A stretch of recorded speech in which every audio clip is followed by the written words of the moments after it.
Morning and welcome to the House Environment Committee. This morning we are getting up to speed on an amendment on, actually, what's it, S218, the chloride BMP training program that went through our Judiciary Committee first. Welcome, Chair. Yeah, Martin Lalone, representative from South Burlington and Chair of the House Judiciary Committee. We heard from witnesses this morning on this bill. We heard from the sponsor of the bill. We heard from somebody from the Vermont League of Cities and Towns, and then an attorney representing Vermont Trial Attorneys Association. So we voted to find the amendment unfavorable on a straw poll of 7-2. The primary reason for that is really process related. This is a fairly complex area of law. To change it on a floor amendment really isn't appropriate. And this really came primarily from my vice chair, Representative Burdett, was very concerned about proceeding on such short notice, particularly because really the underlying this bill, or the amendment, it touches on insurance, and that the conversation became very confusing for me because I don't do insurance, because that is Commerce Committee, and this is something that really needs, I think, significant time in the Commerce Committee and possibly government operations as well, because it involves municipality governance. So it needs more time. It needs more eyes to really do this appropriately. So that's really on the process side of this. The other side of it is looking at, right, so we're looking at municipalities, but looking at people who may be injured. And if an individual, because of carelessness of a municipal employee, suffers a catastrophic injury, and there was an example of a case that didn't involve salt or slip and fall, but it's the one case that maybe folks have heard about in Addison County, that I believe was in Brandon, and a lamppost that individuals had neglected for a very long time in the municipality fell over and struck a 30-year-old woman in the head and rendered her quadriplegic. And so this is a person, is an example where you could have a catastrophic injury, and in that situation, insurance paid for that. And if this was in place, it's not clear well, I think it's clear that this cap would have been $500,000, which would not be nearly enough to help this person for the rest of their life. That's just one example. But the point is that putting a cap on, it's like who's going to have to pay if the cap's not there? It's going to be insurance company. And we have no evidence was provided to us that this would in any way impact the premiums. In fact, the Vermont League of Cities and Towns witness said this is a very small protection for municipalities, which says to me that very unlikely it's going to affect insurance premiums. It would, if the cap was there, the individual would have to take care of their medical cares and for the rest of their life. And that could be in Medicaid, it could be another insurance. It could be by the state. If somebody's rendered disabled, the state doesn't turn their back on the individual. And so ultimately taxpayers could be paying for an individual who gets a catastrophic injury and doesn't have a way to get the funds from insurance companies because there's a cap. So that's the other issue. That's, the bottom line is with a lot more testimony, we would definitely need a lot more testimony to understand the impacts on insurance rates and municipalities, and not just this committee, but underlying that is this basic fundamental need to take care of individuals if there's been carelessness by government. So that's kind of what we heard. And so I'm happy to answer questions. So, Representative Hoyt. Martin, thanks. Did the sponsor mention anything? Oh, here we go. About the reasons for those particular monetary amounts as being caps?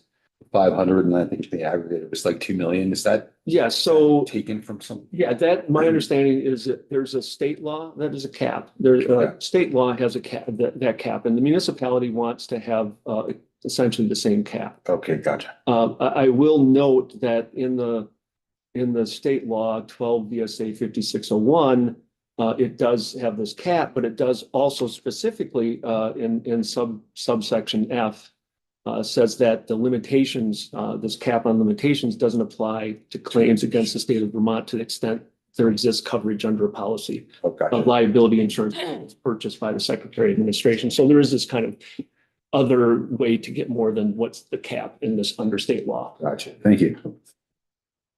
Representative Austin. Yeah, so I'm assuming that the person who was injured had a right to sue because it seems like best practices weren't followed with the light posts. I Right. mean, so where does that fall in? Because my understanding with the chloride bill is as long as the operator is following best practices and keeping records, that's there's a cap on that, right? There's not a cap, it's an affirmative defense. Right. And so if the municipality is following those rules that are in the bill that you folks know much better than I do, then they have an affirmative defense against any kind of damage claim that occurs. And I will also point out that that affirmative defense doesn't work if it's gross negligence. Right. Really recklessness.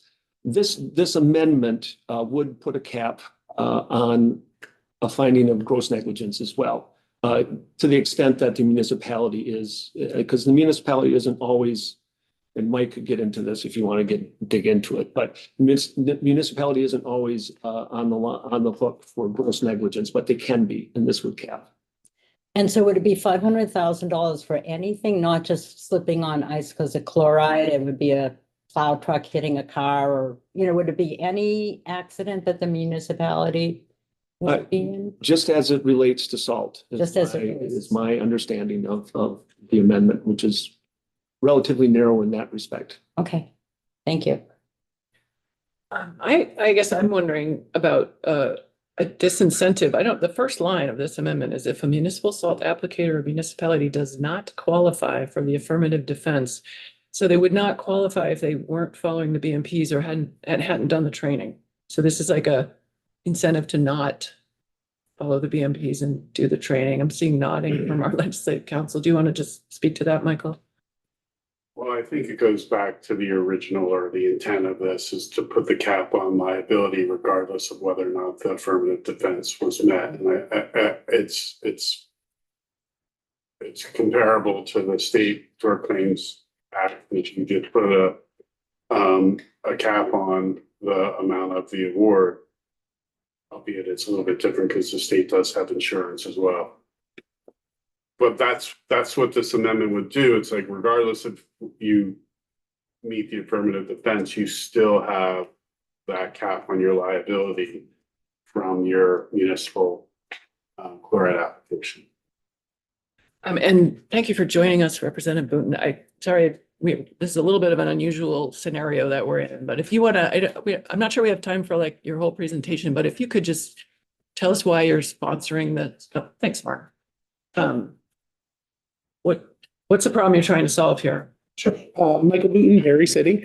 What I'm trying to solve is an inequity that's been in place since apparently 1960s, which municipalities don't get the same liability caps as the state of Vermont does. And I found out this morning also that our neighboring states also have liability caps regarding this that are even lower than what I have presented here.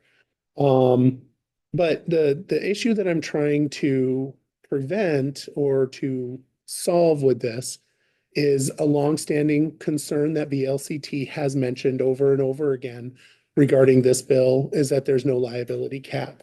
They have asked for it. They've wanted, I think you guys took testimony on 86 last year regarding it, and there was significant amount of conversation about having the cap put into that bill.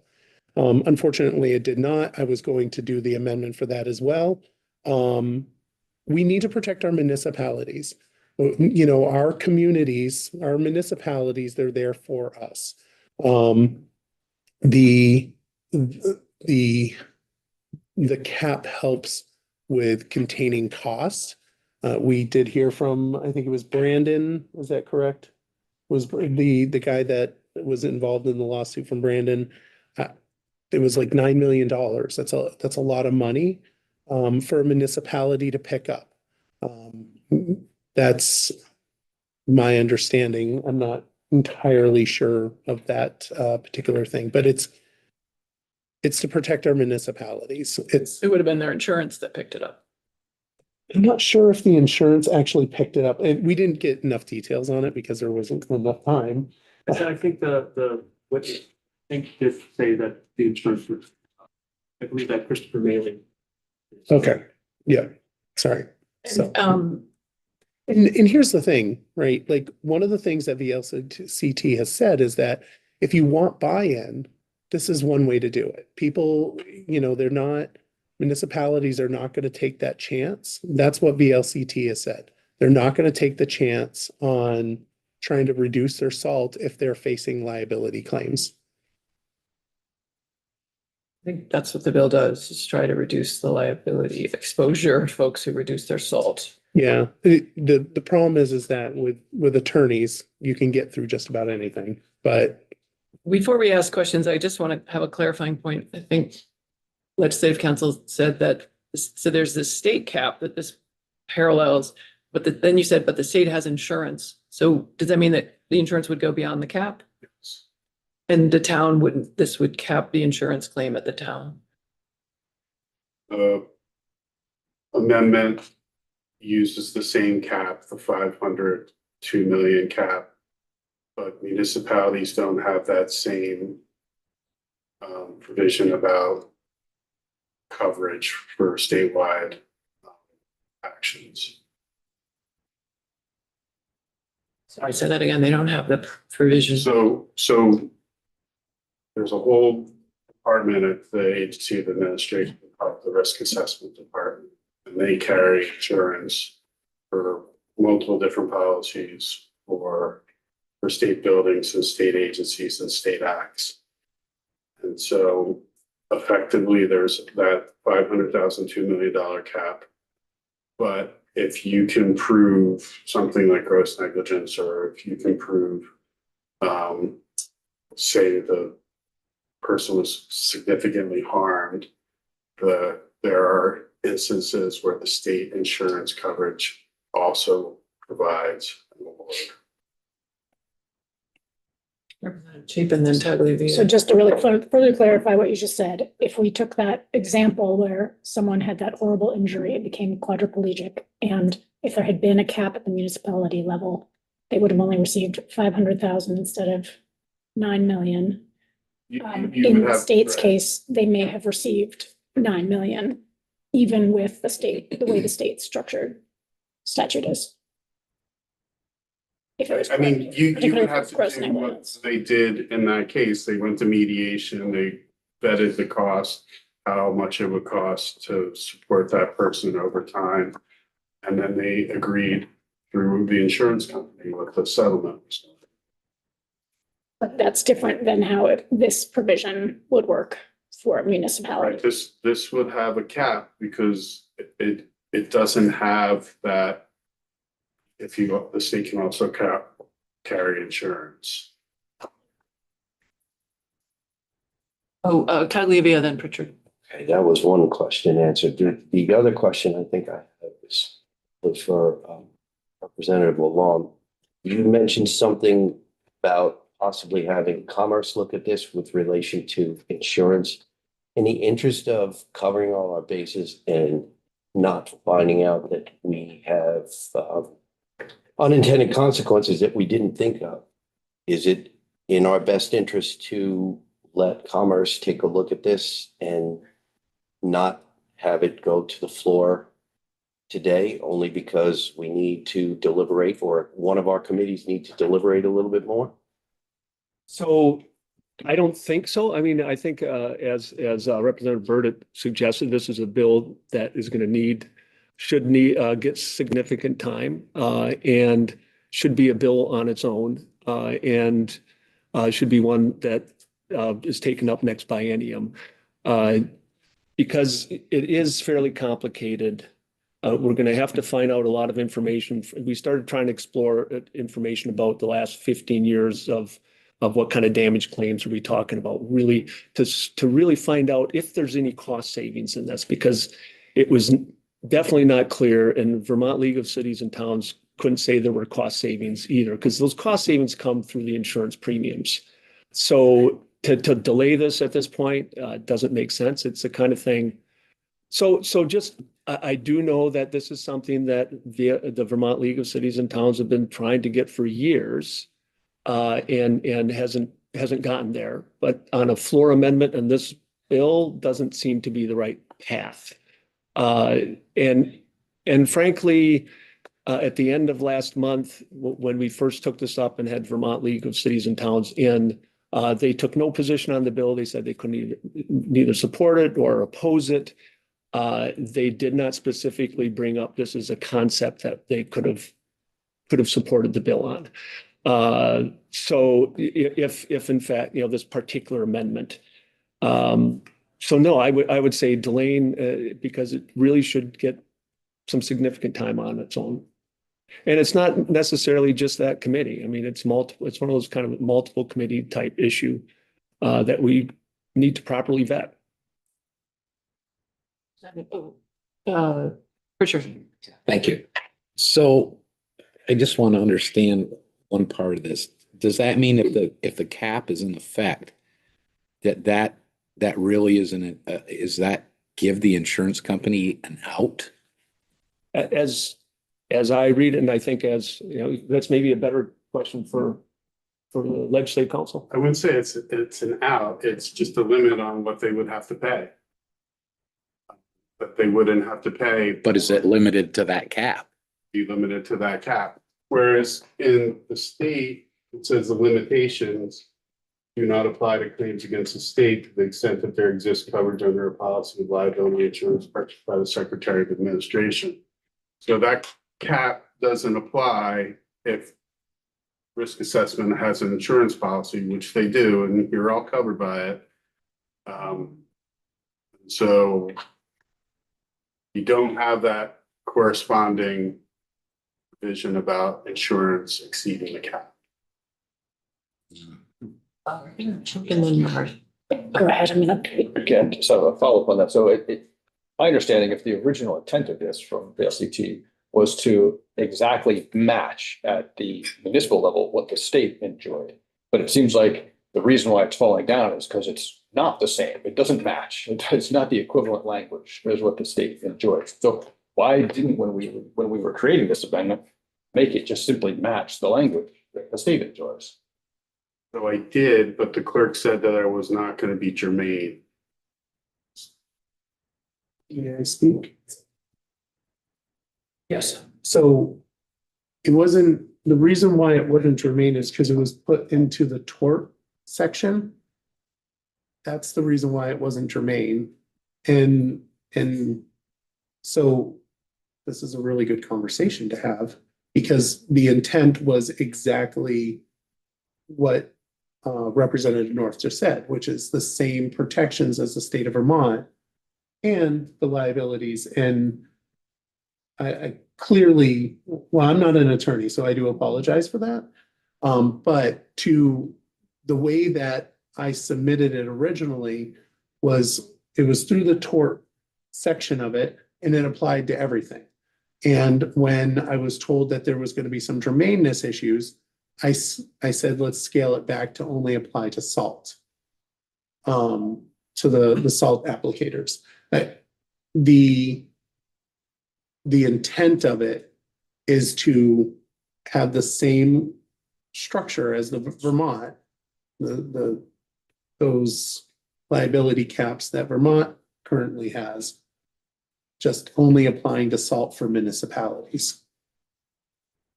But right now, the state has insurance policies that exceed those caps. Yeah, and the towns may or may not. And the towns may or may not.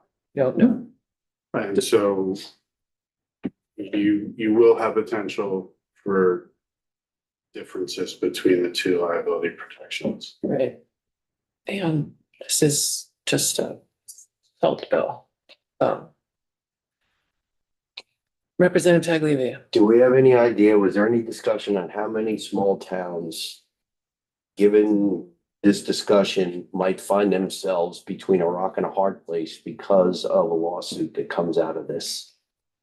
Remember, the towns don't have to participate in this at all. They don't have to participate. They don't have, it's a voluntary program. Ones that decide they want to, for whatever benefit they see, what about those? Has there been any look at the financial worst case scenario? Has there been any look to see if a cap versus no cap has any benefit to a town that does sign on?